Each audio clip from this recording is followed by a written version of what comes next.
வாக்குத்தத்தம் பண்ணின கானான் தேசத்தை சுதந்தரிப்பதற்கு முன்பு மோசே என்ற தேவ மனிதன் 12 கோத்திரங்களில் 12 தலைவர்களை கர்த்தருடைய தேசத்தை போய் சுற்றி பார்த்து திரும்பி வரும்படி சொன்னான்.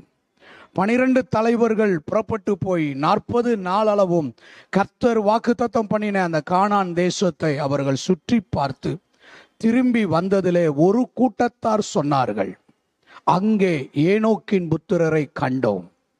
அவர்களுடைய பார்வைக்கு நாங்கள் வெட்டுக்கிளிகளைப் போல் இருந்தோம். அந்த தேசத்திற்கு நம்மால் போக முடியாது என்று. அதே நேரத்தில் காலேப்பும் ஜோசுவாவும் வேறு விதமாக சொன்னார்கள், கர்த்தர் நம்மோடு இருக்கிறார். கர்த்தர் நம்மேல் பிரியமாயிருந்தால் அந்த பாலும் தேனும் ஓடுகிற அந்த தேசத்திற்கு நம்மை கொண்டு போவார்.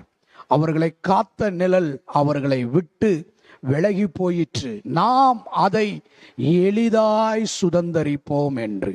கர்த்தருடைய பிள்ளைய நம்முடைய வாழ்க்கையில பிரச்சனையின் நேரத்துல நாம் எப்படிப்பட்ட வார்த்தைகளை உச்சரிக்கிறோம்? மரணமும் ஜீவனும் நாவின் அதிகாரத்தில் இருக்கிறது என்று ஆண்டவருடைய வார்த்தை சொல்லுகிறது. நீங்கள் எப்பொழுதும் தோல்வியான வார்த்தைகளை பேசி கொண்டிருப்பீர்களானால், தோல்வியான எண்ணத்தில் இருந்து கொண்டு இருப்பீர்களே ஆனால், உங்கள் வாழ்க்கையிலே வெற்றியை நீங்கள் பெற்றுக்கொள்ளுவது ஒரு நாளும் சாத்தியப்படாது.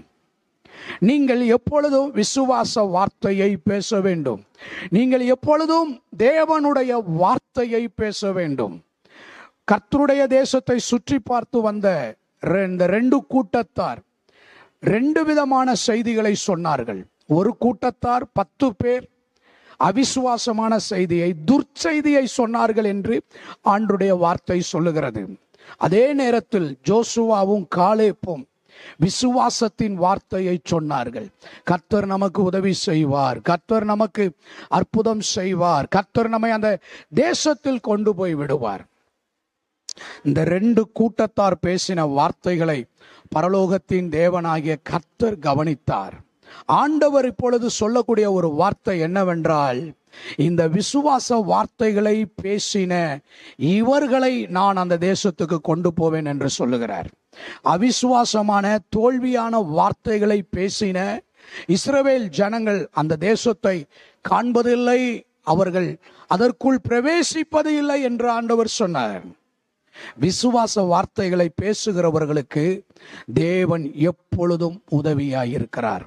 கர்த்தருடைய மனிதனாகிய ஆசா பிரச்சனையின் நேரத்தில் அதை தான் சொன்னான். நான் பிரச்சனையை சொல்லவில்லை, அந்த பிரச்சனையிலே கர்த்தர் தனக்கு உதவி செய்வது லேசான காரியம் என்று சொன்னார். நீங்களும் கூட பிரச்சனையை பேசாதிருங்கள், பிரச்சனையை மாற்றுகிற தேவ வார்த்தையை பேசுங்கள். பிரச்சனைகளை பேசாதிருங்கள், பிரச்சனையை மாற்றுகிற தேவ வார்த்தையை, இயேசுவின் வார்த்தையை, விசுவாசத்தின் வார்த்தையை நீங்கள் பேசும் பொழுது உங்கள் வாழ்க்கையின் காரியங்களை கர்த்தர் லகுவாய் லேசாய் ஆண்டவர் செய்து முடிப்பார். ஆசா சொன்னான், கர்த்தாவே எனக்கு உதவி செய்கிறது உமக்கு லேசான காரியம். நீங்களும் கூட தேவனை விசுவாச வார்த்தையினால் மகிமைப்படுத்துங்கள்.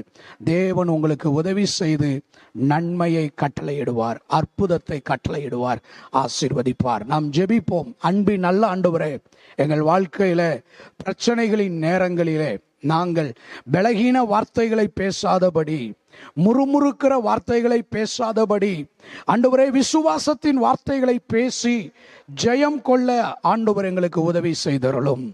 இயேசுவின் நாமத்தில் பிதாவே, ஆமென். God bless you.